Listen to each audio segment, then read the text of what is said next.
అందరికీ షాలోమ్. ఈరోజు ఎస్తేరు గ్రంథం 1వ అధ్యాయం, 2వ అధ్యాయం, 3వ అధ్యాయాల నుండి ప్రశ్నలకు సమాధానములు. మొదటి సమాధానము స్వభాష 1వ అధ్యాయం 22వ వచనము. రెండవ సమాధానము పరిష్కరించుకొనువాడు 1వ అధ్యాయం 13వ వచనము.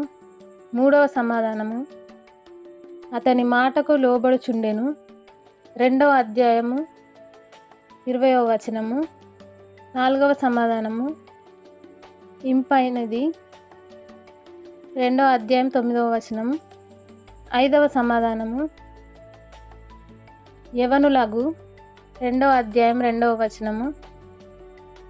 ఆరవ సమాధానము యూదులకు 3వ అధ్యాయము 11వ వచనము. ఏడవ సమాధానము మోకాలుని నమస్కరించిరి 3వ అధ్యాయము 2వ వచనం.